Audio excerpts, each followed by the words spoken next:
Welcome to Those Forking Fangirls, where we talk all things nerdy book, TV, movie, pop culture, fandoms, and how they integrate into our adult lives. I'm Christine. And I'm Natasha. And today we're going to be discussing Friends and all its glory, and we have a special guest, one of our Team Polis Bananas patrons, Cheyenne. Hi, Cheyenne. Hello. Thank you so much for being here. I'm realizing that I didn't give you a little prep in the doc to write who you are, but I'm going to ask you to share a little bit about yourself and your favorite fandoms and how old you are, where you're from, you know, all the classics. Okay. I'm Cheyenne. I'm from Atlanta. I am 34 years old. So I love that I can claim that I'm 1989 like Taylor. Yes, I was saying Taylor. So one of my biggest fandoms is Taylor, Disney, Friends, obviously, Avatar: The Last Airbender, books in general, Harry Potter, though I don't love to promote it, so I probably shouldn't have said that, but it's fine. Twilight. Yeah, I mean, like, mainly what you guys like too. The classics. So, I mean, I wonder why. And a huge Friends fan. I'm a huge Friends fan, yeah, which is why I listen to the podcast. Exactly. Yes. So, yeah, we're going to be discussing everything we love about Friends today. And it's just in time for Thanksgiving, I feel like, because the Friends are famous for their Thanksgiving episodes, and our Thanksgiving episode is our Friends episode. And we've had this planned for a while, and it's unfortunately lining up with the passing of Matthew Perry, but I want to honor him a little bit today because he is the star of a lot of our favorite moments of Friends. And so we all have our top 5 episodes, and we're going to do some Friends trivia, which is going to be fun. But before all that, we have our Snap Crackle pop culture news as always. A lot of it's a little sadder today. I'm looking at the list. In Taylor Swift news, we've had a really tragic incident just last night where we're recording this in Brazil. It was really hot in the stadium, and the stadium didn't allow water bottles, and many people fainted and were suffering from different heat-related ailments, and one fan passed. Her name was Anna, and she was only 23, and Taylor posted about it last night, and it is just horrifying. A nightmare, I'm sure, for everyone that was there, because she had to stop the show a few times to yell for water for them. Degrees. Yeah. Sorry, I didn't mean to... because I read that they closed the air vents in the stadium to prevent people from outside from seeing it. And what? So there wasn't airflow in the stadium. Yeah, because they can close, I guess, the top vent things, you know? I don't know. I'm not at the stadium. That's what they were saying on Twitter. I saw really tragic posts from different fans that were there too. So I'm sure Taylor is very, very upset about how everything was handled at the stadium. I don't understand why they would close the airflow when it was literally 100 to 40 degree Fahrenheit. And she's in Buenos Aires. Is that where she is? No, they're in Rio. So it was actually like 96 degrees outside. But when you have so many people in such a condensed area, it got really, really hot. Oh. Yeah. So it's tragic. And in less depressing news, Sabrina Carpenter put out a Christmas album. It feels very... but yeah, I hope everyone stays safe tonight. I hope they make a lot of different changes. I hope they hand out water, because no one was around to even sell them water in the stadium. It just sounded horrible. I heard that they didn't have seats on the floor, and that's what the main issue was, that people were just pushing forward and they couldn't get out of their section. I hope they change that too. It's general admission in all these shows, I think, down in South America on the floor. So Okay. they have to be more prepared. They have to have water and available and allow people to bring water bottles in if they're not going to have water to give to people during these extreme circumstances. And make it safe for people to attend and enjoy. Literally, there's a moment during All Too Well where she gets a water bottle from someone on her team because she keeps asking for water, and she throws it to a fan because they need it. People were holding up their phones, and I think on the phones it said that they needed water, and then they were yelling that they needed water. That's just so scary. All right, Natasha, what have you got for us this week? Okay, still on the sad news front, but not as tragic. Shadow and Bone and the Six of Crows spinoff was canceled by Netflix, y'all. This was shocking, I'm telling you. I saw it come up on my Instagram and I was like, what? So after its second season, the show is canceled. I guess for Christine, you said you weren't as shocked because it wasn't like renewed immediately after the second season.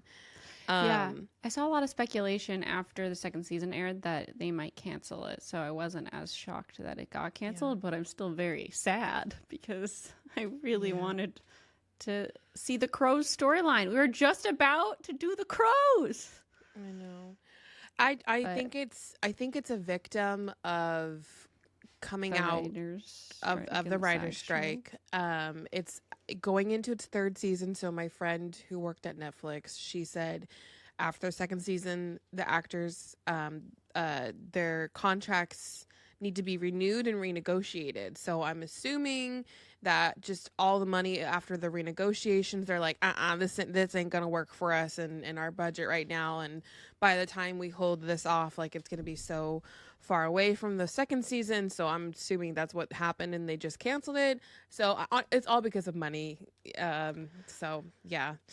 I'm really hoping that the Six of Crows books get a second chance at a different streamer. Different venue to be adapted because they're so fantastic and they honestly were the heart of this show, even though their storyline wasn't like the book storyline for them yet. I mean, it kind of was. It was like Crooked Kingdom got a lot of that story was in the second season of Shadow and Bone, which was interesting. But anyway, they didn't get their time to shine. And I want them to have it. Yeah. Katie says this cast is just amazing. And you're right. Like, really are. There's so many people, by the way, in the entertainment world and have remarked on their press junket, the whole cast together, because they're all so obviously friends and so obviously have so much affection towards each other, and it's so fun to watch them interact during those press tours. And like there was so much opportunity, for viral things to happen between them, and it's just so frustrating. And it's upsetting because if they do a new adaptation years from now, they won't be the same cast. I hope that there's like a miracle and they get picked up now, but probably not. Yeah. Leigh Bardugo started a broadcast channel coincidentally the same day this news was dropped, and I joined it, and she kind of comforted us. She had no idea this was happening until a few days before, and a few questions she was getting asked is like, will it be picked up by another streamer like Christine had hoped? And like that's always a possibility, but she has no idea. And what were the reasons? And no one knows the reasons. They just were given the news that it was canceled. So sad times. Cheyenne, what have you got for us in the news today? Well, back to Taylor Swift. She actually added 2 additional shows to London, which is insane. That's 8 shows in London next year. Oh, wow. Yeah. And it kind of makes me a little bit mad because, like, London is about the same size as New York, and New York got a measly 3 little shows. And I'm like, I We don't prefer understand London, how they I decide, guess. like, how many shows go to what cities and stuff like that. But yeah, so I thought that that was cool for international Swifties, that they get 2 more chances. Mm-hmm. And then I also have some Friends news going along with our Friends episode. But because Matthew Perry passed away, all of the like main other 5 ones posted on their Instagrams about it. And the one that all of them were very sweet and heartwarming, but the one that was super interesting to me was Courtney Cox posted about how her and Chandler were Monica and Chandler were only supposed to have like a one night fling in London, but because of the audience's reaction, they wrote it that that was going to be actually the beginning of their love story, and I didn't Oh. know that, and I thought that that was so Oh. cool. Yeah, So, they actually talked about that a long time ago on the DVDs, I guess. I because I knew oh, about this. But yeah, it was all because of how the audience reacted because they got yeah, on so well together. They had such great chemistry. And they were kind of yeah, testing the waters a lot leading up to that, you know, because they would have their like, what would I have to do for you to marry me? Or they made a pact to marry each other at one point, and they like talked about dating each other and how they never would, but then there was like a yeah, weird energy about it. Yeah. yeah. There was always kind of a little flirtation, and it was always cute, and hmm yeah, so I loved it. But Yeah. Those, all of the Friends posts, I don't know. Natasha, did you see all of them? I Was read through just some of in them. I tears couldn't. reading Yeah. Matt LeBlanc's was Mm. really the one that got me because it was really sweet. Okay, I had 2 other pieces of news I wanted to share quickly. Harry Styles has shaved his head. I don't know if you all saw this. This was big Okay, news that's a in good the way to Harry lighten it up Styles. over here.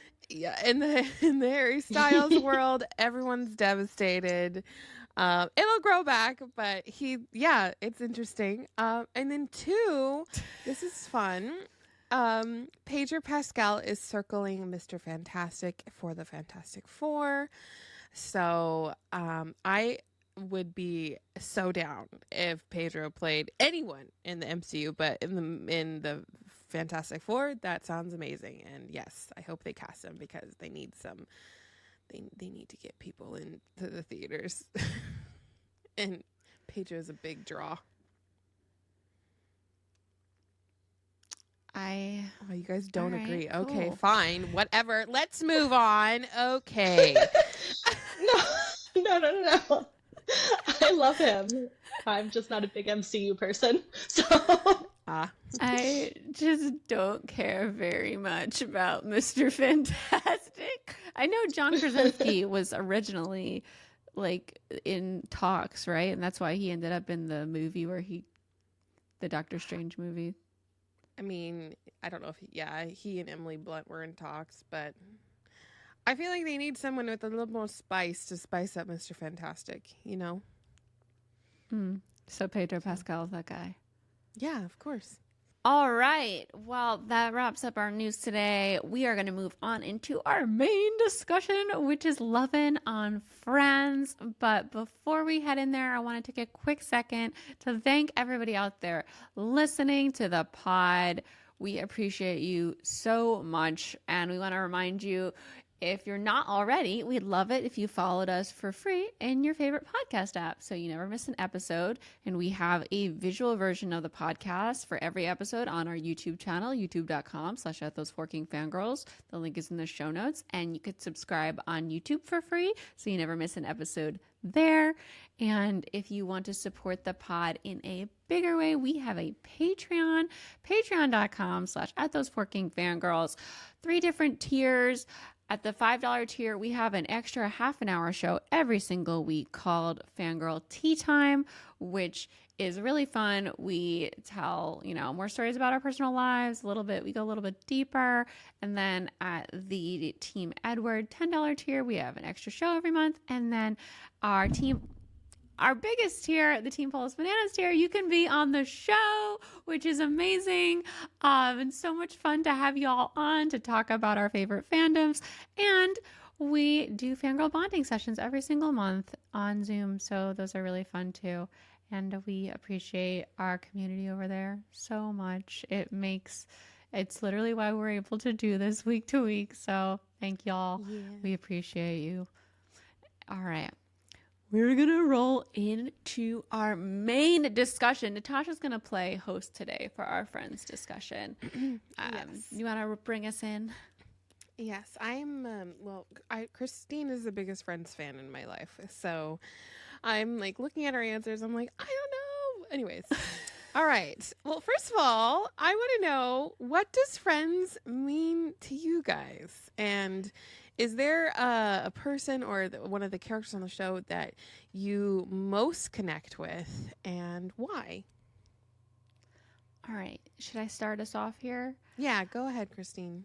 All right. So, Friends is one of those shows that I watched in my, like, I want to say primitive years, my formidable growing years. So I absorbed this show into my DNA. Like, these characters are in me. And like, when some people like are watching a YouTube, a lot of people a little younger than us were watching a YouTuber and kind of like absorbed them into their personalities growing up. Like, I absorbed the Friends. Like, they were my YouTuber growing up. They were the touchstone for all the knowledge of the adult world that I had going into college. And what I'm now realizing, all the knowledge that I had about like actually being in the hospital giving birth, I like touchstone to Friends, because one of my friends just like gave birth, and I just kept picturing like Rachel in the hospital. I was like, are people passing you as you're waiting to give birth? Like, are they going in and out? Because I'm just picturing Rachel. Like, it's so insane how many things in my head, like subconsciously, I just like, I'll process through what I know from Friends. And it was the first show that I really binged because I got all the DVDs, because I was kind of young in the beginning and I caught like random episodes. But in 8th grade, in Costco, I started seeing like Friends DVDs. So I would be like, Ma, can we get this, season 3 of Friends? I think I started at season 3, and then went home and binged the whole thing with my sister. And then we were like, you'll need one season, you're fucking addicted. And so then every time I went to Costco, we are like, can we get season 4? Like, we need season 4. And then we'd go season by season, and it would be the most exciting thing. And then from then on, it became like where I go when like my parents are fighting, or like I'm having like other family drama, and I would be like in my room watching Friends, and I could forget about what was going on and escape that. Like, if there was no new Harry Potter book, I always had Friends. And I would eventually be putting it on to sleep every single night. I would have like a sleep timer for 30 minutes on my TV, and I'd be watching Friends. And it was just, it's my everything. I feel like it taught me comedy. It taught me comedic timing. It taught me like physicality. And if I had to relate myself to one, it's really hard. I feel like I'm a mashup of Phoebe, Monica, and Chandler. I would say yes. But yeah, that's my Friends foundation there. It's brought me so much joy. I think I've seen every episode. I'm not even kidding, at least 20 times, because I just watched on a loop. I would just keep going. Yeah. What about you, Cheyenne? Very similar. It means so much to me in the sense that like it's just my main comfort show. It's tied for top favorite TV show of all time with 2 others that we're not going to discuss. But I've always loved it. I remember watching like the later seasons with my mom as they were coming out, which was in like, I was in like middle school and high school. Yeah. And a lot of the jokes just like went over my head, but like obviously I still enjoyed it a lot. And then in college one day in like 2009, I was just wandering at Target, and I saw the box set. and it was like not that expensive. And I was like, oh, I'll buy this. I need to watch the whole series. I've only watched like the last few seasons and episodes here and there. And Yeah. I like went home and just like binged the entire Went to series. I don't really know town. how quickly, but it was very fast. And it just became my entire personality for a very long time. Yeah. Were you the I girl would, making Friends references constantly? Because that was me. yes, That is Christine. yes, constantly making Friends references and like obscure ones too that people really wouldn't pick up on. Like there's the part where Ross says, "Want to hear something weird?" And she's like, "Always." And Phoebe's like, "Always." So when somebody asks me a question, I go, "Always," and I expect people to know what I'm talking about, and they don't. So It just obscure ones- works. Yeah. Yeah, exactly.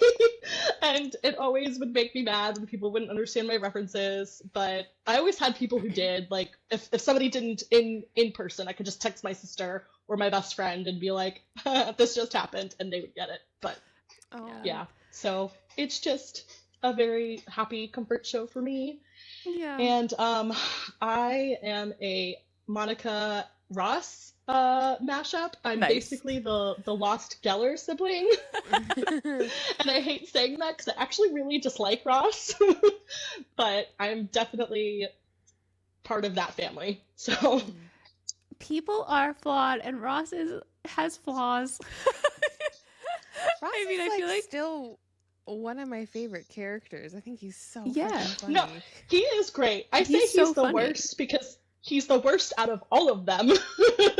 But Yeah. he's still hilarious. He has great lines. David Schwimmer plays him amazingly. Yes. I mean, you've mentioned that before. Mhm. And it's just he's just not for Rachel. That's all I'll say. So, Natasha, who do you feel like you relate to, and what is your foundation with Friends? Well, I'm definitely Monica. Yes. I don't know if, like, I was rewatching some of the episodes last night. I don't know if I'm as like neurotic as her. I'm on more of the calm side, so maybe I'm more like a Rachel Monica mashup.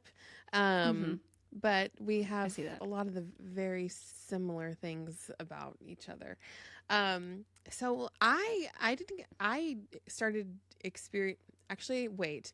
I think my parents and us watched the last season of Friends because it was such a big cultural thing. My mom was just like so against it. I don't know why she was. She just didn't get into it because she was too old by the time it started airing, and she was having kids, so she just didn't really relate to Friends, and so she never really picked up on it. She was like a Cheers girl. She loved Cheers.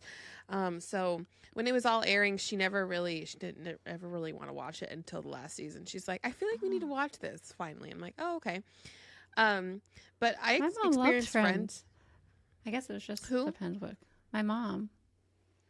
I don't know. I mean, she loved it at the end, and I think because Yeah. we binged it together too, Yeah. later on. But I didn't really experience Friends until Christine, and that's when I started watching episodes with you before bed when Yeah. I slept over.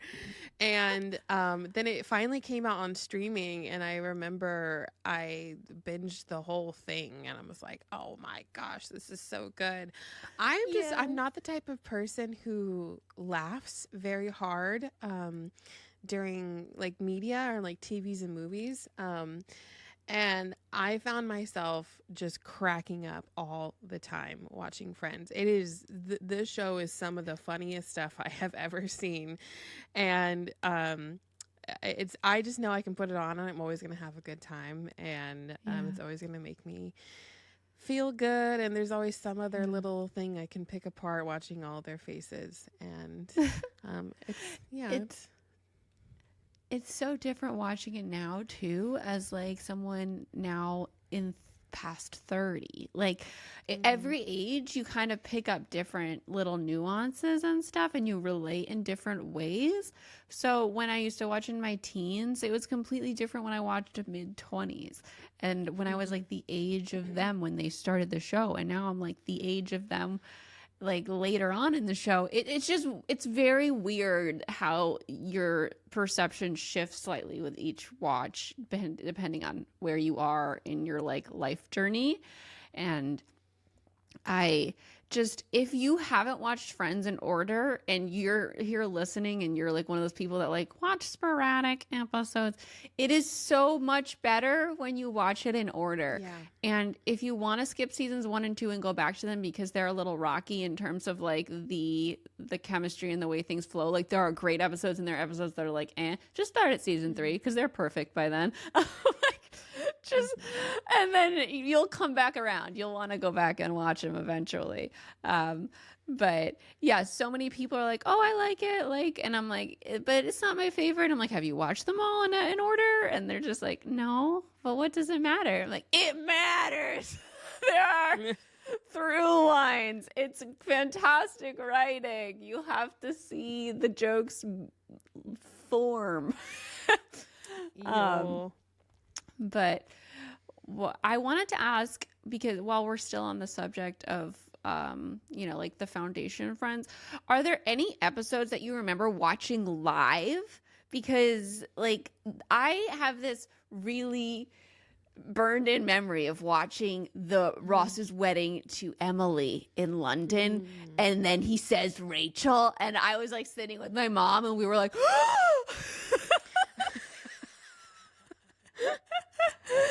and it was just such a moment. And then everyone was talking about it because, this is back when everyone watched TV at the same time, and it really brought people together because there was only so many things to watch.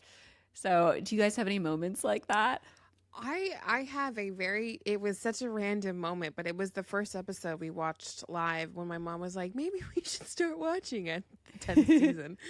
And I think I don't remember what episode it is, but it's when I feel like they come back from vacation or something, or they're going on vacation, and Monica has like the braids in her hair. Yeah, at Barbados. Kind of cultural appropriation there.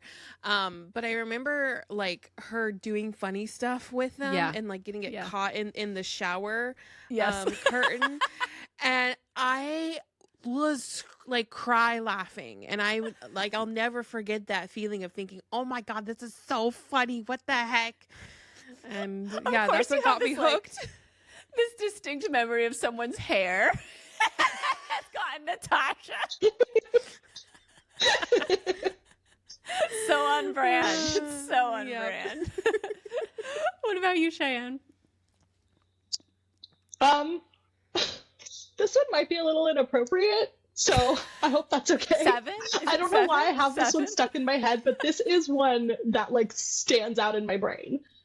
Remember, I was like middle school, high school age, and I didn't know a lot about things. So there's the episode where Joey gets cast or is auditioning for a movie role where he's supposed to be very not Jewish. Butt? Oh my god, yes. Yes. And with the foreskin. Yes. And he asks, or Monica offers to help make him a turtleneck for it. and so I have this scene very distinctly in my brain where I'm watching it live with my mom, okay? And I don't know things. I don't know what's happening. I have no idea what they're talking about. And it gets to the part where it like falls off of him. Yeah. And I was like, Mom, what just happened? And she was like, he just kind of crapped himself. Oh my god. And I was like, oh, okay. And then when I watched it for the first time, like, as knowing more things, I was like, wow, I was so stupid. Every time I watch that episode, I'm like, none of this stuff would work. Like, none of this stuff is going to stay on. Like, none of this stuff is going to look realistic. Like, this is ridiculous. Right. But like, oh, go ahead. I was just gonna say, but like, I do remember watching like seasons 7, 8, 9, and 10, pretty on while they were airing with my mom. But like, nothing really stands out except for the story that I just said. So. Yeah. And Chloe's saying we all had those braids with beads after tropical vacay when we were 10, right? Yes, they were so big. Like, it was basically like you wanted to go on vacation to come back with braids because the people who came back were so cool. Like, that was such a thing in the early 2000s. And it was it's fun to swish your head because the beads clicked. Yeah, I mean, Monica was very Monica. on brand with what was happening at the time with white people going on vacation to tropical islands. All right. So of course, there are a lot of amazing, fabulous episodes, but I want to know what your guys' top 5 favorite episodes. Y'all have more than 5, but just want to go through some of these and why they're your favorite and why they stand out to you. Yes. This was so hard to make because, okay, well, let me just tell you, I had this on lock. I already made a whole doc of my favorite episodes of Friends years ago for when I would need it. Because I was like, one day I'm going to want to make a video about my favorite episodes of Friends, and I want to have them down. So the last, like, not the last rewatch, but probably like 2 or 3 rewatches ago, I did this. And I had like 13. And I was like, which ones do I put down for the episode of the podcast? So if Cheyenne had it on her list, I was like, okay, I'm not going to talk about that one because she'll talk about it, and I'll just comment that it's also one of my favorites. But my go-to favorite episode that I always say when someone asks me is the one where Ross is fine. Now, this is later in the seasons. Like, I think it's season 9. And the physical humor coming from David Schwimmer is peak in the one where Ross is fine. So to set us up where we are in the storyline, we've been building a Joey-Rachel relationship for like a few seasons. It's because Joey has this time where he's in love with Rachel, then Rachel likes Joey, and then they finally kiss at the end of season 8, I think it is. And then in season 9, we get this Joey Rachel's start of a relationship, and Ross finds out and he's like, I'm fine with this, like, let's do a double date, like, it's fine, I'm totally fine, like, this is cool, like, and he has them over for dinner with him and his girlfriend Charlie, who Joey dated right before this. They had a whole switcheroo with their partners at the end of season 8, because Charlie was a paleontologist and she had a lot in common with Ross, and it was the whole thing. And it is just so funny. Ross gets really drunk and he makes fajitas. And he just, every line is delivered so perfectly. It's funny every time. And like, he comes out with a pan from the oven and he's not wearing oven mitts. And they're like, Ross, where are your oven mitts? He's like, oh, that's gonna hurt in the morning. Like, Yes. I feel like this is also close. I don't actually, maybe it's not this episode. It might be the next episode where we get like the classic, like, sweetie, you're making me a little uncomfortable. Like Ross does that uncomfortable line that lives in my head rent free constantly. But yeah, it's just so funny. And Ross is not fine. And what about you, Cheyenne? What's one of your favorites? So I found this also very difficult. And obviously there's a lot of overlap between the two of us, which was fine. But I know my number one. My number one, should I save that for last or should I do that first? You can say it first. I feel like, because they're all so good, and we want to get the ones in that we want to talk about. Yeah, so my absolute favorite Friends episode ever is the one with the embryos. Yes. And what the main thing that happens in the episode is that the girls, Monica and Rachel, are like in a game but with the boys, Joey and Chandler, and like Ross is hosting, and they're just basically competing on who knows each other better. And at the end, they bet their apartment, and the girls end up losing, and they have to switch apartments. Yeah. It's the best. It's just the best episode ever. I laugh so every good. time. I could probably quote the entire episode. Me even Phoebe's too! part, and she's not even. Like, it's a perfect episode. It's a perfect Wait. television. Why is it called the one So- with the embryos? I thought this was Because Phoebe is getting the embryos put inside of her from her brother that's right. and that's right. his wife. I don't know if they're married at the time, but yeah, and that's also happening while this is happening, which is why she's not involved in the game.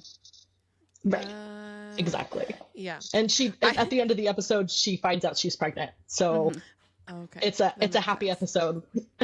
Like they're fighting 'cause- about like not actually wanting to, or they're mad about losing, and then she's like, guys, I'm pregnant. I'm gonna have a baby. The thing is, I don't remember that part of the episode. I remember the switching because it irked me and annoyed me. It's stressful so as much. a youth. I feel like the first time I watched that, when Monica and Rachel lost, I was just as devastated. Yeah. No! Yeah. Iconic Monica, no. And Yeah. when they lost it again, when she was like, double or nothing, I was like, no, Monica, stop. She just like loses their mattresses. Yeah. It's just horrible. But yeah, I loved that game so much that for my 7th grade birthday, I did a Jeopardy board on who knows me the best with my like 10 best friends over. And it was so fun. It is very fun. Yeah. And then Natasha just did it recently at one of her birthdays, and I got to play and win. Yeah, you won. Nice. Yeah, that's It's such a good little. episode. Christine's got a little unfair advantage because we literally know everything about each other, and because of this podcast. Not to mention that we've been friends for a decade. Do you want to give us one of your favorites? Yeah. So I don't have as many because I feel like I need to rewatch it more to have more of a grasp. I've watched it twice, I think.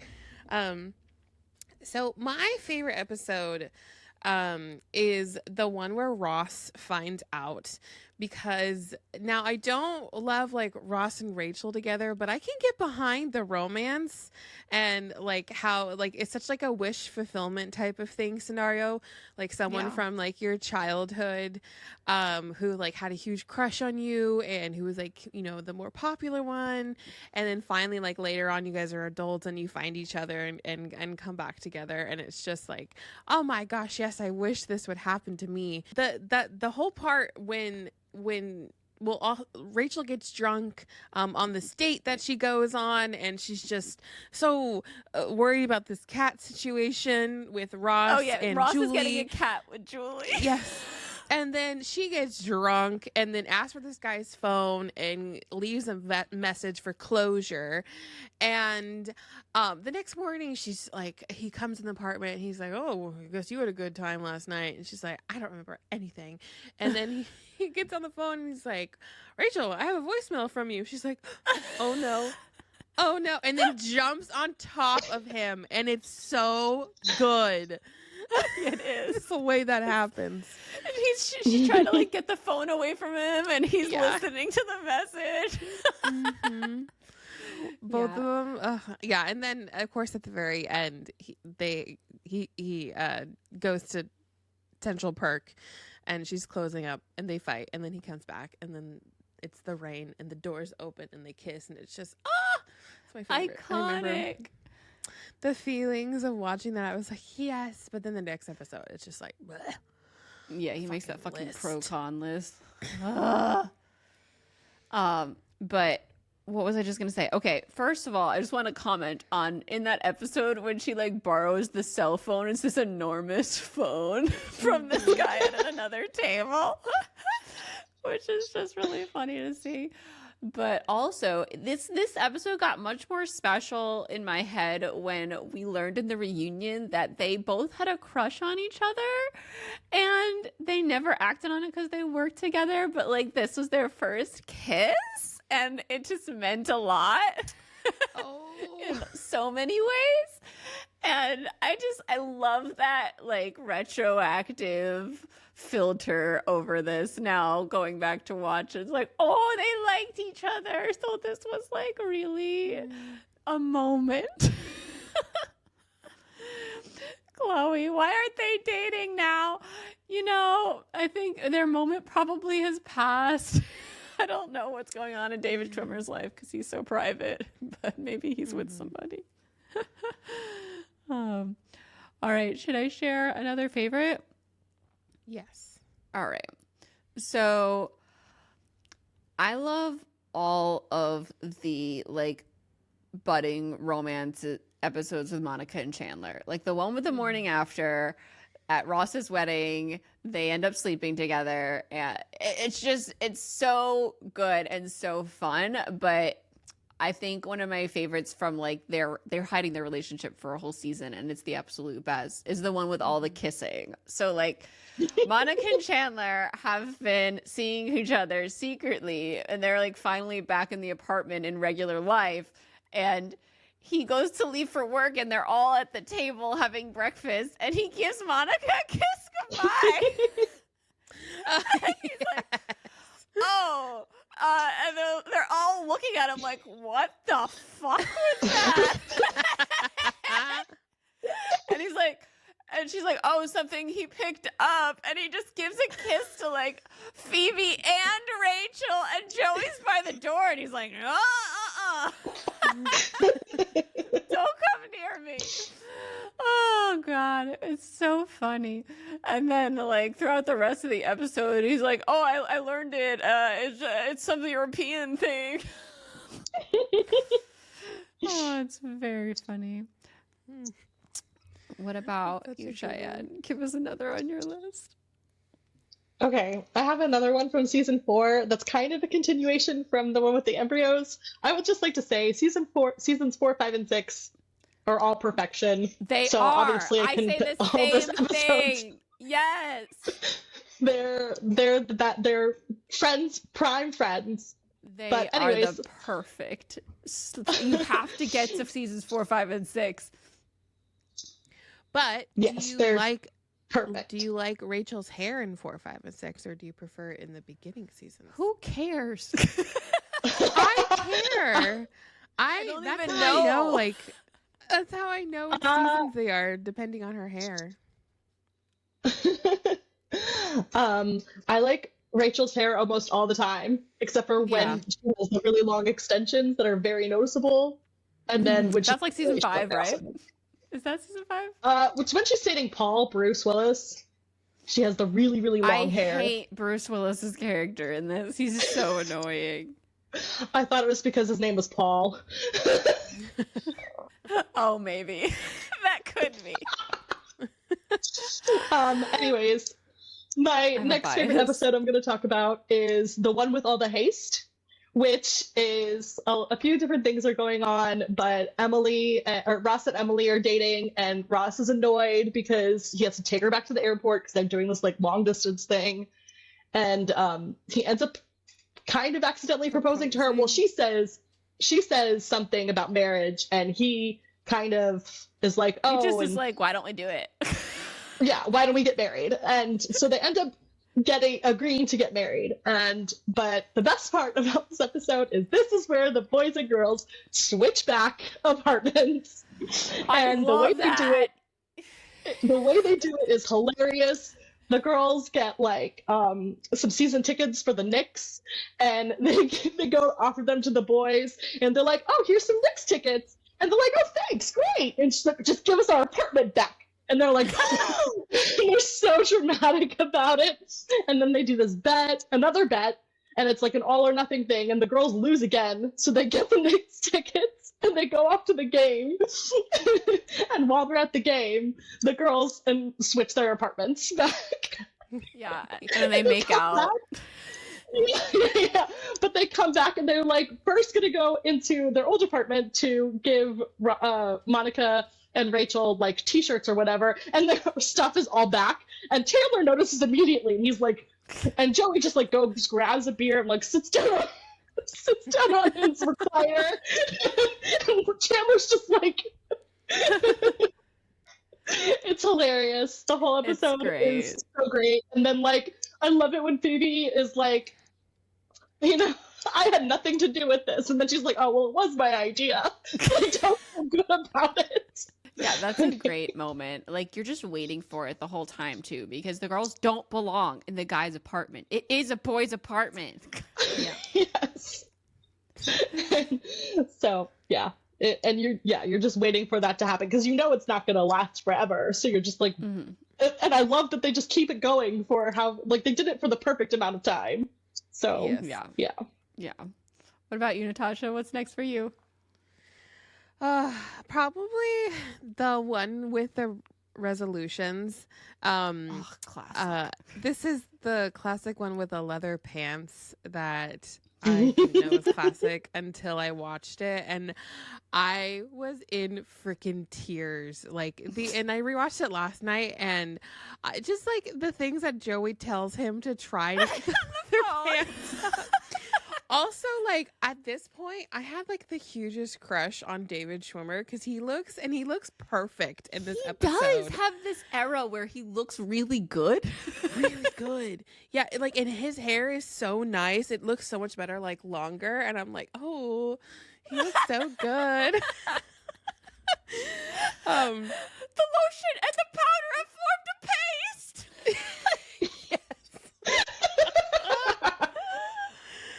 Oh my gosh, it's such an iconic episode. But then at the very end, I forgot about this part, but it's when Rachel and Joey figure out that they both know about Monica and Chandler, and she's like, "What do you know? What do I know? Something that I don't?" Oh, so you're good. not supposed to be gossiping. Mm-hmm. He's like, I don't want to know. Oh, yeah. That's when she finds out. She picks up the phone. Oh, my God. That episode's also really funny because Chandler's not supposed to make fun of his friends. And there's so many different little things. Like, Ross is like, oh, I have a date with Elizabeth or whatever her name is. Hornswoggler. Yeah. and like Chandler's just like, oh, somebody say something.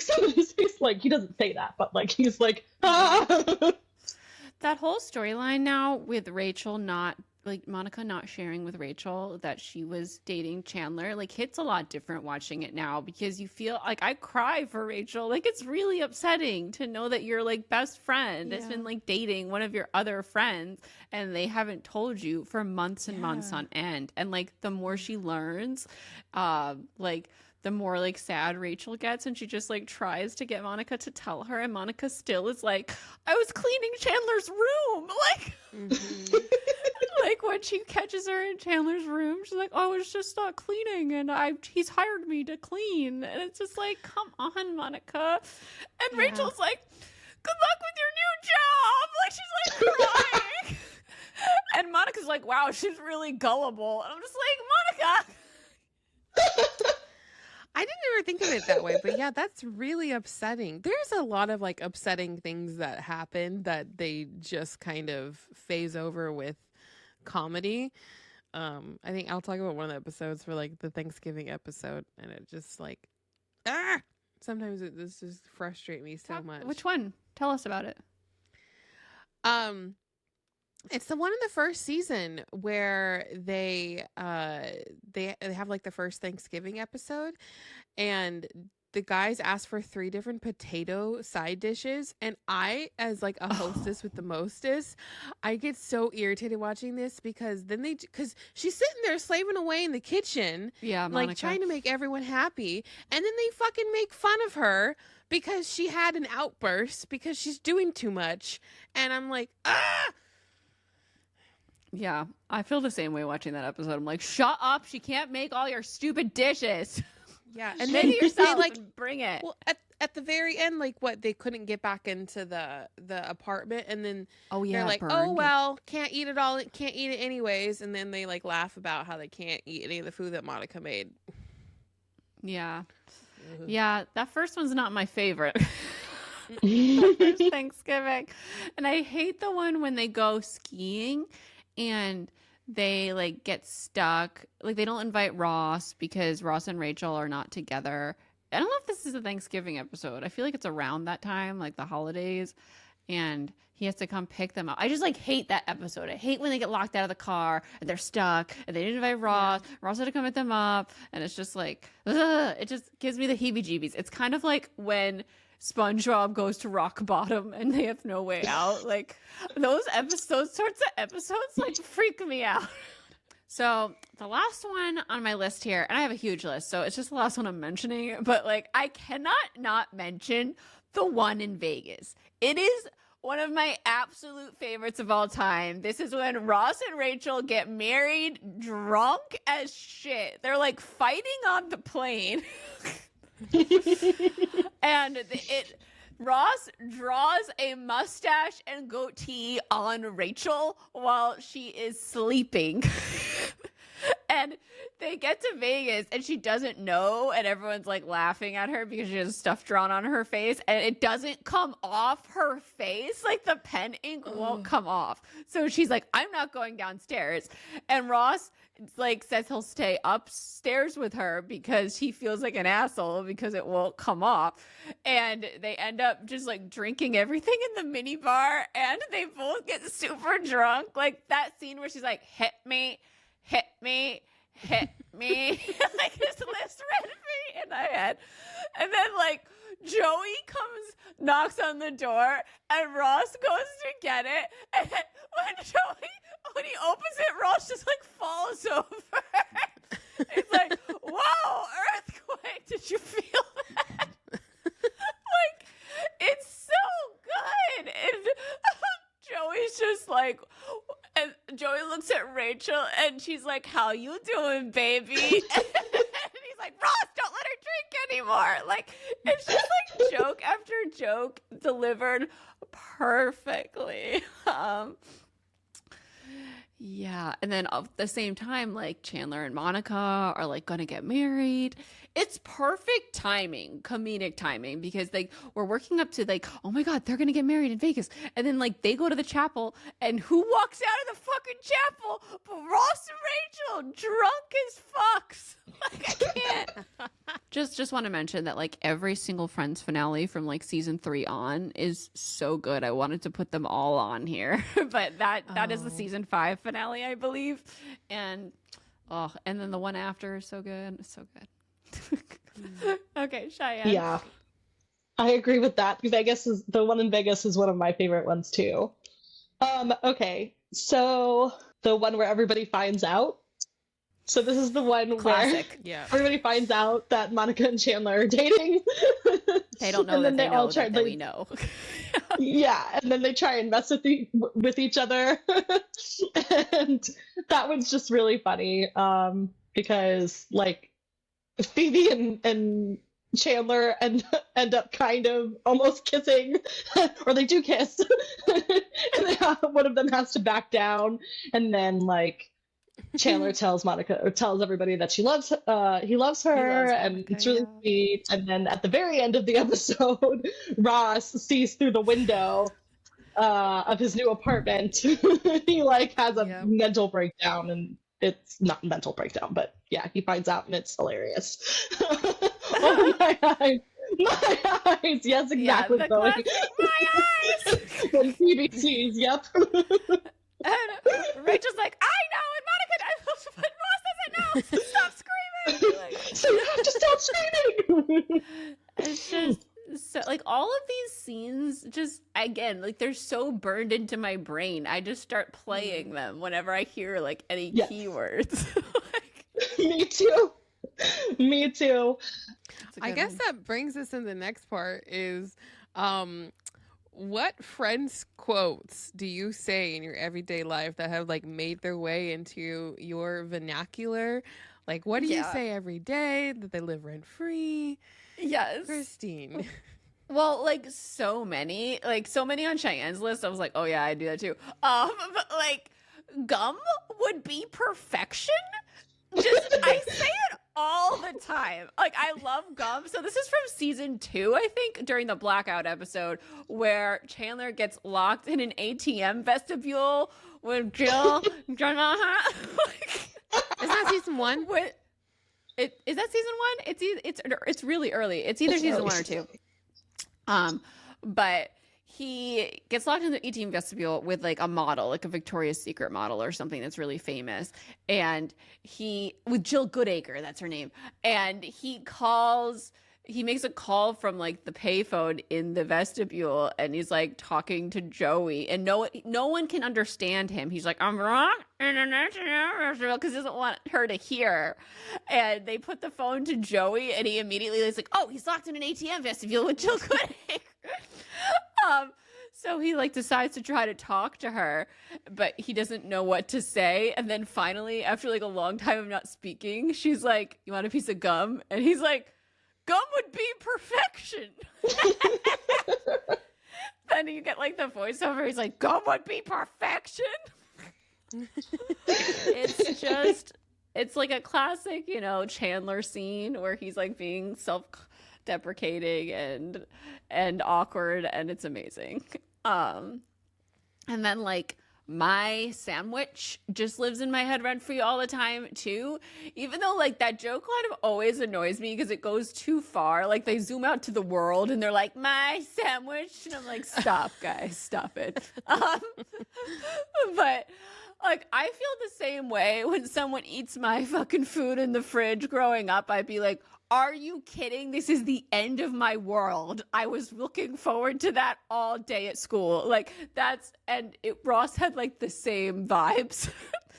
And then recently on Survivor, this has been hilarious for me, a huge Friends fan, but they had a thing where like 3 survivors, and like they're starving. They have to go up this hike, and at the top they have to decide if they want these sandwiches or if they want an advantage in the game, but the advantage is pretty shitty. And like the guy was like, I need that sandwich. Like I need it. And the girls were like, no. We need to do the advantage, even though it was a shitty advantage. And for the rest of like the next 4 episodes, he's like, I will get revenge on them from preventing me from getting the sandwich, because they all had to decide together. And he's like, they stopped me from getting my sandwich. And it was just felt like a huge Ross reference the whole time. Both women were voted out. It was like the best revenge arc on Survivor because of the sandwich. Yes. Yeah. Another thing, I want to quit the gym, which is so real. Like when I watched I Want to Quit the Gym episode, I didn't know how gyms were like such a fucking pain in the ass. But they are. And yeah, when I was trying to quit the gym, I just kept saying the same thing because I basically was living Friends. I was like, no, I want to quit my membership. I want to quit my membership. You know what also lives rent free in my head? I didn't even like this. This annoyed me when I watched it, but like that doctor that's obsessed with Fonzie. You know what I'm talking about when like Phoebe's giving birth? I just always think about that Fonzie doctor. It's like, I never even watched Happy Days, but like there's this doctor that won't stop talking about Fonzie. Chloe says that doctor lives so rent free. I know. I loathe him. Oh my god. And then I'll just say one more because I have so many. Like I was hiking in the foothills of Mount Tibidabo. No, but the one that I always end up singing like randomly in my life, I'll be like, Monica, Monica, have a happy Hanukkah. Saw Santa Claus. Say hello to Roz. Please tell Joey Christmas will be snowy. And then it's like, and Rachel Chandler. Because nothing rhymes with Rachel and Chandler. Oh my god, that's it's like Phoebe's best song in my opinion. Like yes, there's Smelly Cat, but like that Christmas song, the holiday song, on point. Cheyenne, what are some of yours? Okay, so most of these just live in my head. I don't really say them out loud anymore. But so a lot of people don't know this. Well, maybe a lot of people do know this, but the DVDs are extended versions. Oh my God, I know. The episodes. They don't have everything in the episodes on Right. Netflix. Oh, I'm so Right. annoyed by it. Right. So And when you see I a scene watched that's Friends. shorter, it's like, what's going on? Right. I'm like, wait, I know that this happened. Yeah. Anyways, so one of the quotes that is said in one of the extended episodes is Joey and Ross are in a restaurant and they're fighting over this girl that they both went on a date with, and she dips. She just leaves in the middle of their fight. And Ross is like, well, we're here. Do you want to get some food? And Joey says, does the bear shit in the woods? And so that is a Friends quote, does a bear shit in the woods? And I say that a lot. Or at least I think it a lot. So that's one that is probably the one that I most commonly will say out loud. But yeah, it really makes me mad that they don't have the extended versions on streaming. Yeah, now that you've brought this up, like I get so frustrated because it makes me feel like I'm going crazy. Like I'm like, no, there's another scene. Like there's a scene when there's the scene where Joey's like, what if we just get a barbership quartet? And they're like, we know. Like that scene is either cut or it's shorter, and it bothers me every time. I'm like, why would you cut this? Yes. It's Netflix. Yes. There's no For need to prime cut time, it. Exactly. And They probably don't have the rights. Yeah, it makes me feel like I'm going crazy too, because I'm like, wait, didn't this happen? And like, There's another scene also that I always remember in the one where they get the Miss Pac-Man machine. I can't even remember what scene was cut now, but there's a scene that's like shorter, and I'm just like, wait, what? Like it's so strange when your brain keeps playing out the scene, but it's not there. yeah. For me, one of the ones that also is like so blatantly not there for me, because I remember this one so clearly, is that with Rachel's inadvertent kiss, when she's interviewing with Ralph Lauren, she comes back home and Monica's like, hey, you got a second interview with Ralph Lauren. And she says, oh, Monica, that's not funny. And so she does this dance. She's like, hey, someone from Ralph Lauren called you, got a second interview. Yeah. And she was like, you're serious? And Monica's like, you just told me to be funny. And they cut that whole entire part. I'm just like, I know that this happened. I'm not crazy. God. Yeah, she's like, you got a second in. I can see that so clearly too. Some other ones that live rent-free in my head or that I'll say randomly are salmon skin roll. Yes. Unagi, another Prime episode. Christine, that's how I remember you brought that into my life when we went to Umami, and I was like, what are you doing? And she's like, unagi. And I'm like, what? I'm like, unagi. And also, Christine's phone used to, her notification for her text was whoopah. And it scared me all the time. Yeah. Yeah. It was Chandler. Whoppa! You can't do anything right! It's yeah, so that's Chandler like trying to do the whipped noise. And Joey's like, which? And Chandler's like, whoopa! It's very much like the joke where like she's like, je m'appelle Claude, and he's like, je m'appelle. Then there's Monica's I know. I say that one a lot. Mm-hmm. Paper, snow, a ghost. Always. Comes up in my brain a lot. So much. I think about that all the time. That line is so just like funny too. Yeah. I would just like to say, honestly, this whole show lives rent-free in my head, so I'm just choosing random ones because everything just in my head. Like you have 7, 7, 7, 7, 7, and that lives rent-free in my head too. Like I just think it all the time when I hear 7. Like if someone's like 7, I'm like 7, 7, 7. Yep. Okay, in the Vegas episode, right after they get married, they go, oh yeah, oh hello, Mrs. Ross. Oh hello, Mr. Mitchell. I was That literally one's thinking in my that brain. as I was talking about the Vegas episode. Joey doesn't share Yeah. food. I was like, this is Joey. my yeah. I was like, this is my like new mantra so that I don't because I hate sharing food too. So I was like, Joey doesn't share food. I'm allowed to say I don't share food either. Christine doesn't share food. Yeah. I know. I think we should move on so we have some time for our trivia game. But wanted to know, who is your favorite Friends coupleship?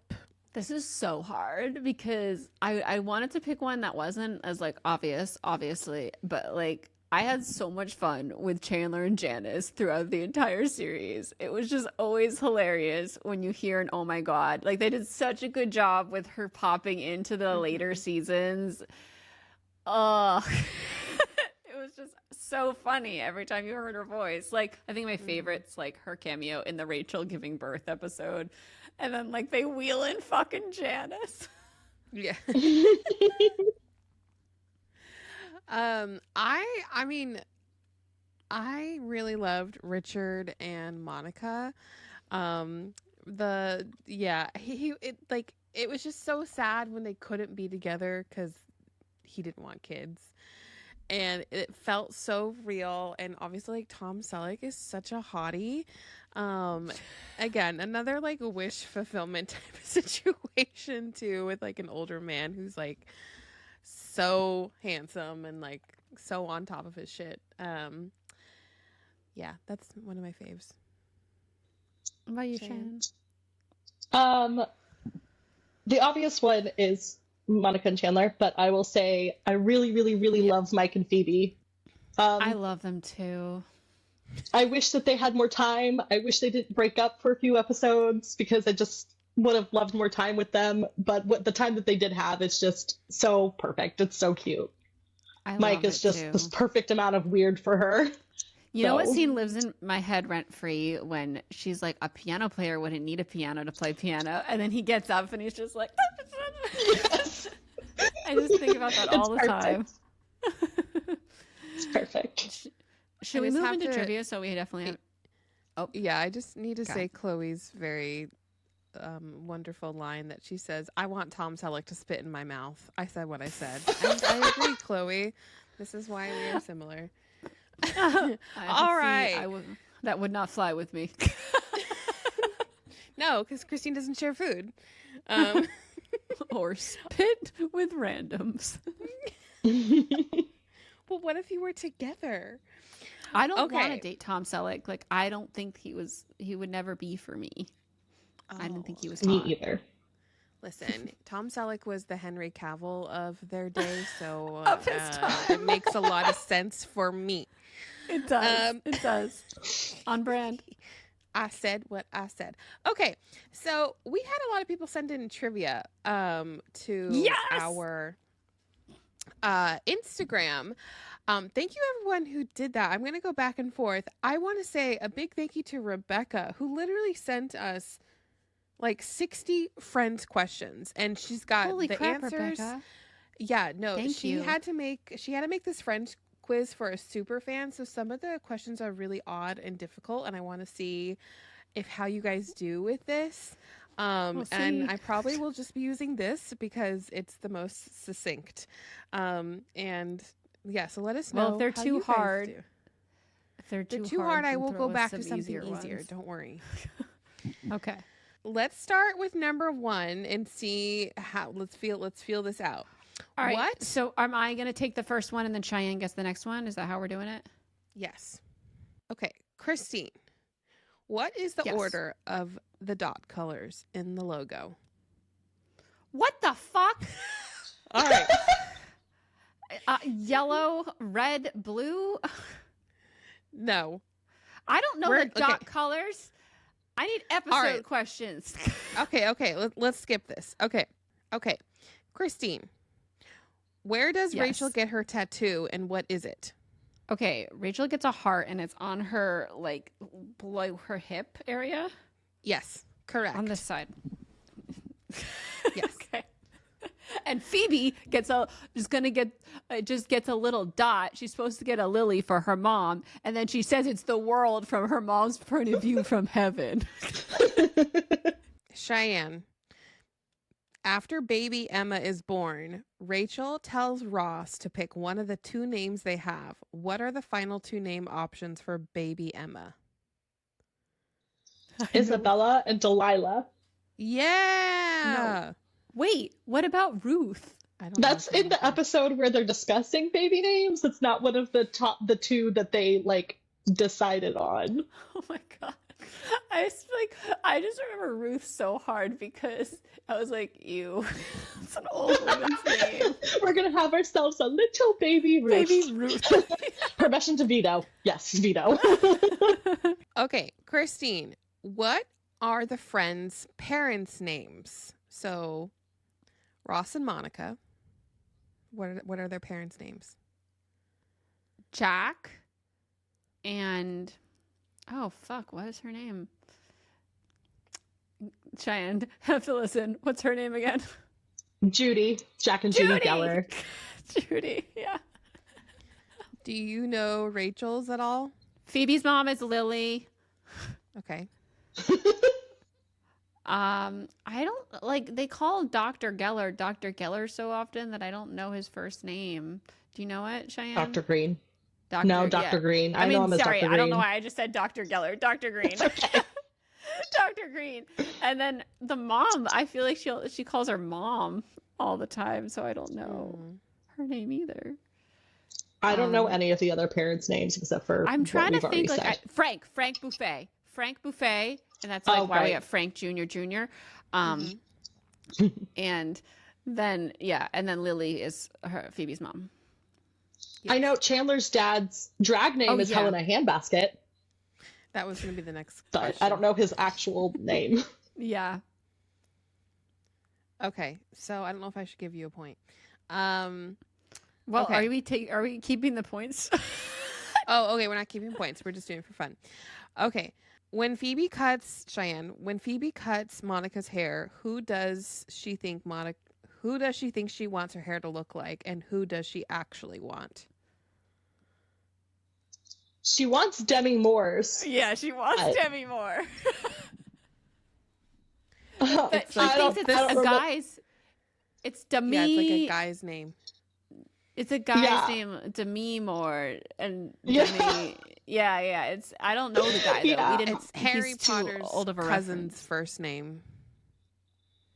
Dursley? Oh, sorry. Dudley? Oh, Dudley. yeah. Demi Dudley. Dudley Moore? Yes. Okay. Okay. Let's see. Christine. Joey says Chandler is a ridiculous name during the triplet naming episode. Chandler wants to change his name. At first, he says he has no first name, and then he says he has no name. Phoebe asks what they should call him. What name does Chandler pick? Fuck me. I know exactly what we're talking about. I feel like I can't pull the name. Like it was like Kyle or something. It starts with like a C. L in it. Yes. Yeah. Clyde or something? Close. Clive? Think Eastwood. Clint? Clint! Yeah, Clint! Clint! All right. I feel like that was a good pull. I was almost there. Yeah, no, that was good. What are the names? This might be easy, Cheyenne. What are the names of Monica and Chandler's twins? Erica and Jack. Okay. Yes. I was like, I can't remember the other one. Christine, when everyone is looking at Monica's engagement ring after Chandler tells them he is going to propose, Monica walks in. Where does Phoebe hide the ring? Her mouth. Yes. She puts it in her mouth. And then Chandler has to do the same thing. And she's like, we're practically kissing. All right, Cheyenne. 2 characters write a list about what they don't like about Rachel. Which 2 characters? What they 2 characters write a list about it? Yeah. Wait a minute. Are we talking about the episode where like he's doing like the pros and cons list? Yes. Yes. Okay. So it's Ross and Chandler Yeah. that write up the list. She said Yeah. Ross and Joey, but Okay. I feel like it's Or does Joey use the It's all computer three of that's them. Chandler's? Yeah, I feel I like mean, it's all yeah, three of them too. I thought it was all three of them, but you said two characters, so I was like, Yeah. Yeah. But the reason I chose Chandler was because it was his computer. his So, computer. Yeah, Yeah. he wanted to show off his new computer. Yeah. Let's see. Okay, so during the Thanksgiving episode, Chandler and Phoebe act like they are really into the football game during Thanksgiving to get out of helping. Oh my Who God, are are you the gonna ask two who's teams playing? playing? Green Bay, the Chiefs.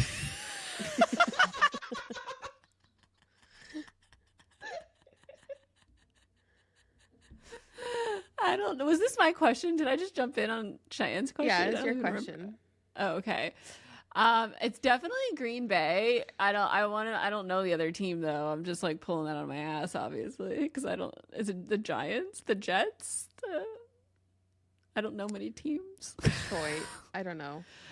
Oh, Detroit. Yeah, I like the Bears. The Lions. Yes.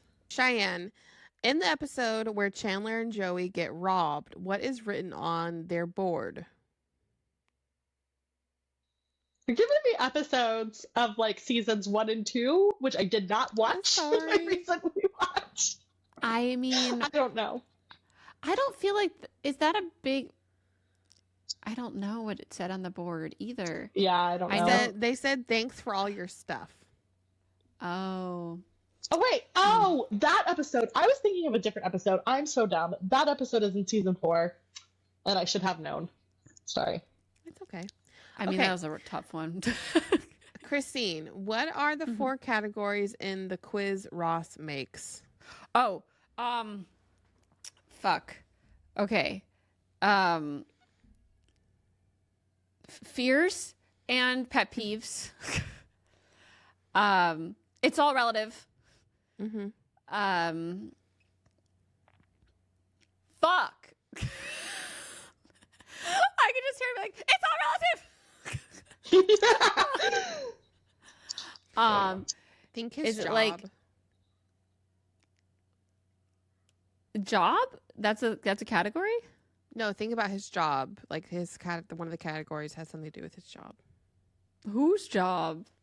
Ross's job. Ross's job.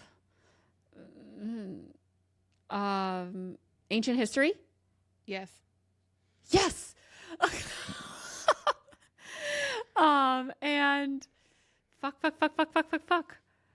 I don't know the last one. Damn it. Literature. Literature. Oh, that's Miss Shenandler Bonk. Another one that lives rent free in my head. That's Yeah, me Miss too. Chandler Bong. All the time. I mean, my dog, we named him Chandler Bing, so I would always just call him Miss Chandler Bonk. All right, I'm gonna give 2 last like easier questions, I hope. Cheyenne, can you name 3 places Rachel has worked? Ralph Lauren, Bloomingdale's, and Central Park. Yeah, I was like Yes. Central Park. Christine, what is the name of the fake cocoa brand Monica had to make recipes for? It was Mocklet. I just watched this episode. That stuff was nasty sounding. All right. Grand finale. How many sisters does Joey have? 8, 7. Yes. What's Chandler Bing's job? Oh, I know this. It's data configuration and statistical analysis. Transmonster! It's a transponsion. That's not even a word. But it's data configuration. And then he quits and goes into advertising. Sorry. Okay. What does Ross exclaim when they try to move the couch? Pivot. Okay. Name 2 of Phoebe's songs. Smelly cat and an ode to a pubic hair. Those are the 2 that I was going to say. Who pees on Oh, Monica's don't leg pee. after she was stung by a jellyfish? Chandler. Chandler. Chandler. What was the name of Ross's monkey? Oh. I'm sorry, what was it? What was What the was name the of name of Ross's Ross's monkey? monkey? Marcel. Which brand offers Rachel a job in Paris? Louis Vuitton. Louis Vuitton. Jinx. All right. We both win. Yes. Yeah. You guys Probably know... good for both of us who are Monica's. Team us. Okay, we're gonna move on to Mary Kiss Cliff.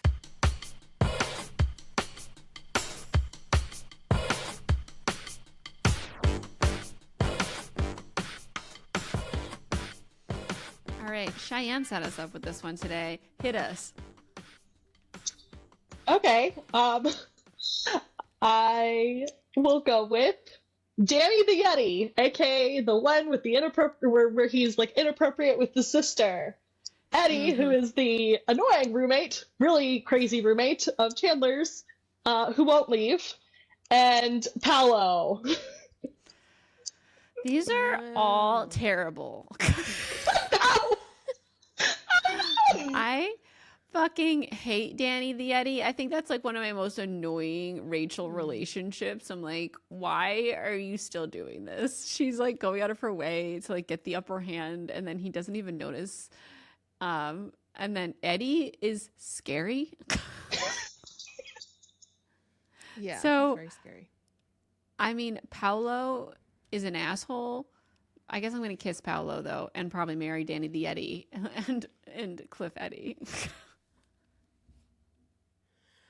I don't remember most of these characters. I feel like I probably would marry Paolo. Isn't he from like Italy or something? Mm-hmm. Okay, well I'll just marry him so we can go back to Italy. I'll kiss Danny and Cliff Eddie. Okay. I don't know why I did this, because I'm the one who did this to myself. And this is a terrible, terrible, terrible combination. But I wanted it to be difficult. I will Cliff Paulo, because I hate him. He's just, I can't stand him. I will kiss Eddie and marry Danny. Yeah. I feel like that's Yeah. the only option that's like okay. Yeah, because he doesn't Marrying actually do Danny. anything with his sister. He's just, it's Weird. fine. Highly inappropriate. I mean, they bathe together, so that's very weird. Yeah. Yeah. Okay, we're gonna move right on into chapter chat. Woo! We're reading Akamath, A Court of Mist and Fury by Sarah J. Maas, and this week we did chapters 32 and 33.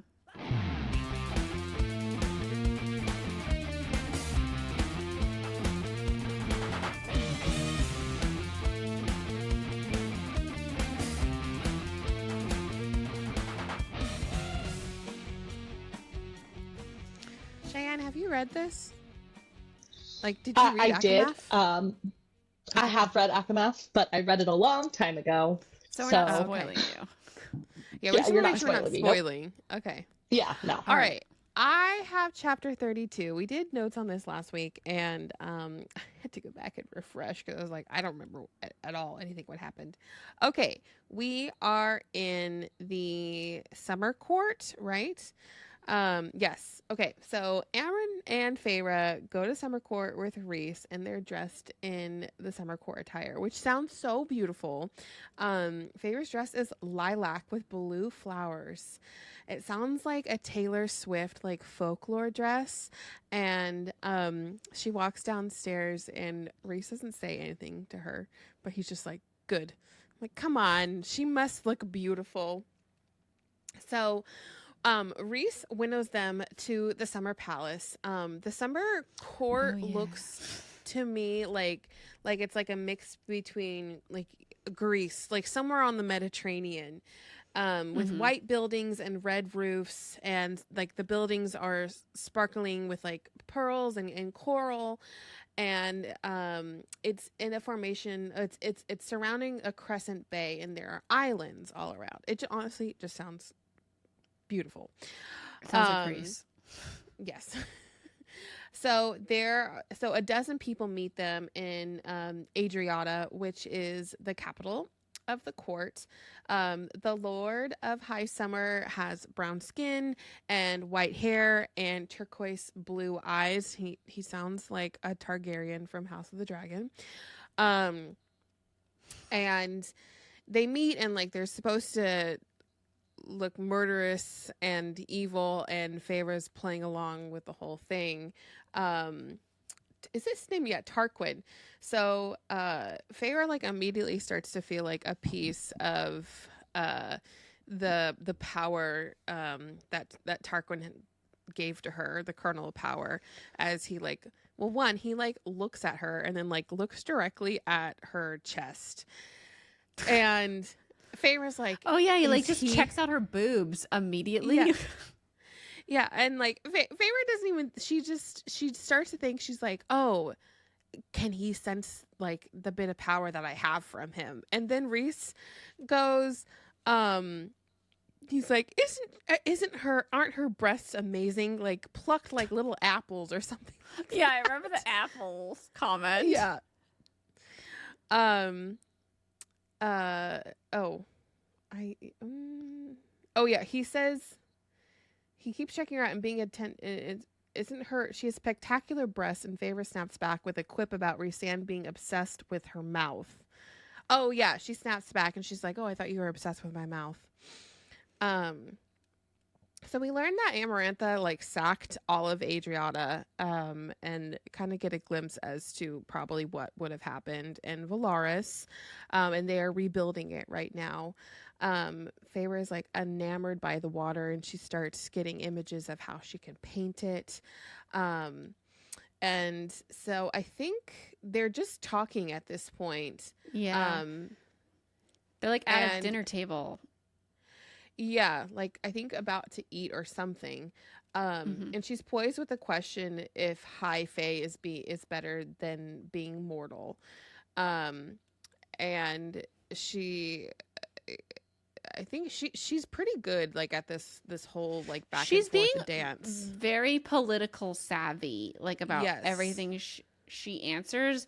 It's the first time we see like Feyre the actress come out to play. I don't know if y'all remember in A Court of Wings and Ruin, but she's like Feyre the actress the whole first half while she's at Tamlin's place, and I feel like she's out to play today. She's just coming in with all these like very snide, like layered remarks back and forth to the answers of these questions, and Rhysand's like, ooh, she's doing such a good job. Yeah. But they start talking about how Feyre is like a stolen bride, and how like they're not going to go to war over her, and she's like, oh, I wouldn't want anyone, like, no, like Rhys.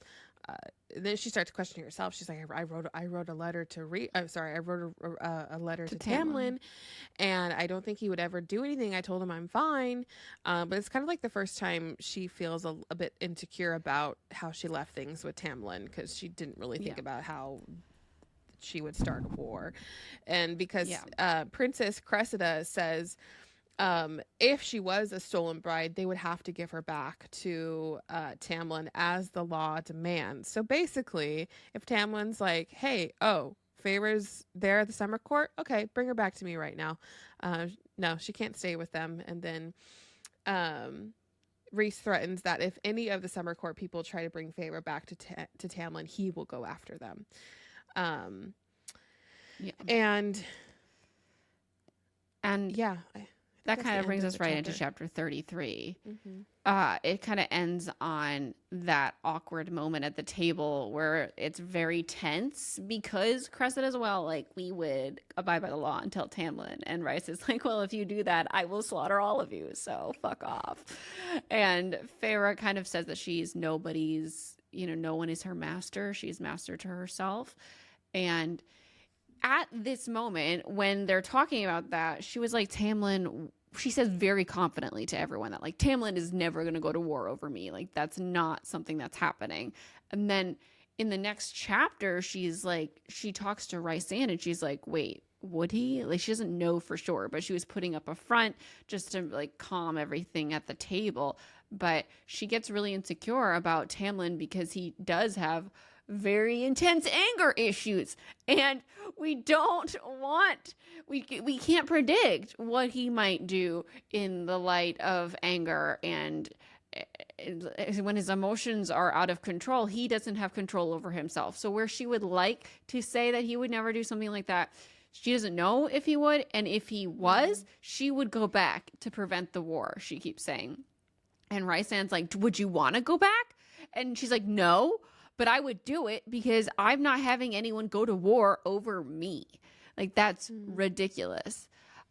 So during this chapter, Rysand also tells her that when they have like a private conversation that she should do whatever it takes to get the book, because she's like, well, what if what it takes is having sex with Tarquin? She's kind of like teasing him because they have this flirtatious back and forth where Rysand's kind of like withholding, and so she's like trying to get the higher ground by like, okay, fine, I'll have sex with Tarquin, and are you going to be jealous sort of situation. And he's like, whatever you need to do, even if that means riding Tarquin, fucking go for it, but do it without making enemies of Tarquin and Cressida because he likes them. So he wants this to all go down smoothly because he likes the people at this court. So there's a lot of pressure on her to like thread a needle of stealing things without getting in trouble or stepping on anybody's toes. So while they're also talking, there's a candle in her room and he's like, light the candle. And instead of lighting it, she just like sprays it with water because her Tarquin power is very strong right now because she's so close to him. And she doesn't realize that like it's just kind of overpowers the other command in the moment. And she's so annoyed with Rysand that she like brings the water off the ground and has the droplets kind of like circle around them, like in the Vampire Diaries when they have the feathers circling around them in that scene where Bonnie learns to use her powers. And then she just angles them all at Rysand and sprays him so he gets doused with water because she's so annoyed with his like, fine, go have sex with him sort of situation back and forth that they were having.